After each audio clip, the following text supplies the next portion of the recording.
A new study took a look at the health ramifications of working at a job with sustained low wages. And it shouldn't surprise you that it does not bode well for your health. This is new research that's been done by Columbia University Mailman School of Public Health. And here's what they found. Our research provides new evidence that sustained exposure to low wages during peak earning years is associated with accelerated memory decline later in life. This association was observed in our primary sample as well as a validation cohort. And that is the lead researcher speaking to Vice News about the study that they've done. Now, to be sure, there's very little research on the relationship between low wages and health. So the researchers looked at other studies, including a Michigan University health and retirement study, and interview participants born, and then they interviewed participants born between 1936 and 1941. And here's what they found. For every 10 years, people with sustained low wages experienced an extra year's worth of cognitive decline. Okay, so low household income in middle age is connected to higher incident dementia, dementia-related death, cognitive function, and subjective cognitive decline. And really, when you think about it, when you think about the stress associated with not having the means necessary to afford the bare minimum, just the bare essentials to survive, you can understand how this could impact your health. So the researchers say this, our findings suggest that individuals with sustained exposure to low wages experienced a little more than one excess year of aging per 10-year period. In other words, the amount of cognitive aging experienced over a 10-year period by individuals with a history of sustained low wage employment would be what those who never earned low wages experienced in approximately 11 years. And here's why. Low skill or low wage jobs can impose health risks, some of which include exposure to toxic chemicals or toxic injuries, work-related stress, along with health outcomes like depressive symptoms, obesity, and hypertension, which all accelerate cognitive decline. Emma, we know what stress does to our bodies, right? We know what happens when cortisol spikes and we all of a sudden start eating poorly. Like, it has a real physical impact on your body. And so this doesn't shock me at all. But the real question is, will anyone actually take this to heart or learn anything from it? I mean, I was just getting so sad reading, or when you were reading some of that stuff, because this is what happens when we commodify healthcare.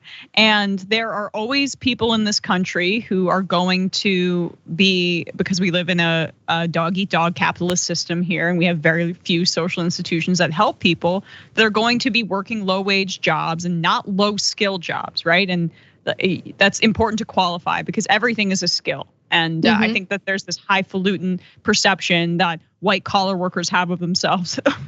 Only I could do this, right? Yeah, I mean, I'd love to see you try to make it on 3 minimum wage jobs, because this country does not provide anything for its citizenry. But regardless, right? The stress in and of itself, of course, is going to cause health outcomes, negative health outcomes, I should say.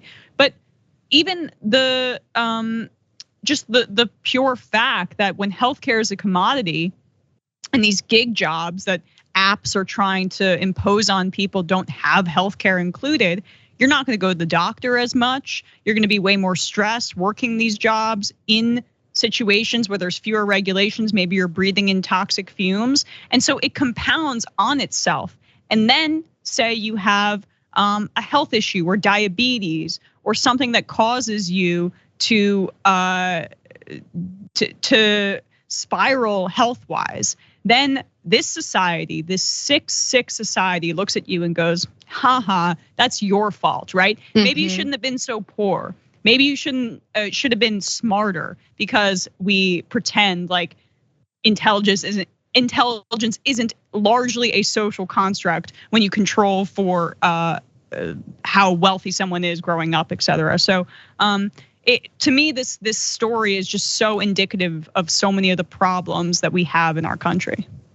One of my favorite books, I think about it a lot, was written by Barbara Ehrenreich. It's called Bright-Sided. And the reason why I'm thinking about that right now is because what you're saying focuses on the age-old talking point of personal responsibility, right? If you're suffering in any way, it's your fault, personal responsibility. And Bright-Sided specifically focuses on, the motivation gurus and the positivity gurus. Like, if you think positively, great things will happen for you. And it's just more of that, we're putting the onus on you. Good things aren't happening in your life because you're not positive enough, right? That garbage. And when it comes, The Secret. You didn't read The Secret. You didn't manifest. Right. It's just total garbage. Because again, it's very intentional. It's meant to distract us. It's meant to force us to focus on us as if we're the problem, when in reality, we're functioning under a system that is meant to do what? Maximize profits for shareholders, maximize profits for investors, maximize profits for the corporate CEOs. That is what the system entails. There is a fiduciary responsibility for these corporations to provide a return on investment. That is it. That's how this machine works, right? And so it doesn't surprise me at all that they will maximize profit to the detriment of their own employees. They don't see employees as people. They are conditioned to see them as anything but, really. They see their employees as a massive cost.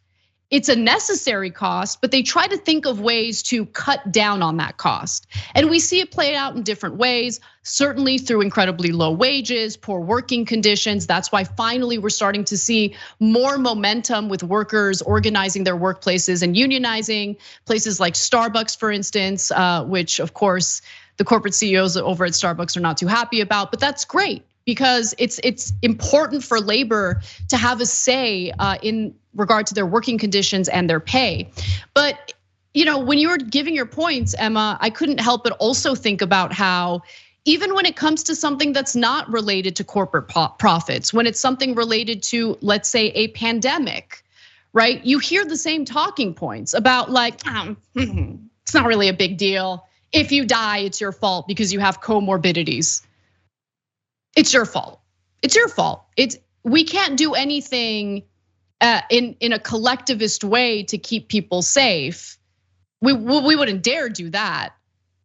And if you get sick and you die, it's your fault. You had comorbidities. Poverty's a moral failing, and like poverty doesn't just show itself in your bank account. It shows itself in all the ramifications of poverty in the United States, and those are multifaceted, and they're easy to I guess, ascribe to moral characteristics about your own choices. But we all know that we live in a society and that's not the reality. Thanks for watching The Young Turks. Really appreciate it. Another way to show support is through YouTube memberships. You'll get to interact with us more. There's live chat emojis, badges. You've got emojis of me, Anna, John, JR. So those are super fun. But you also get playback of our exclusive member-only shows and specials right after they air. So all of that, all you gotta do is click that join button right underneath the video. Thank you.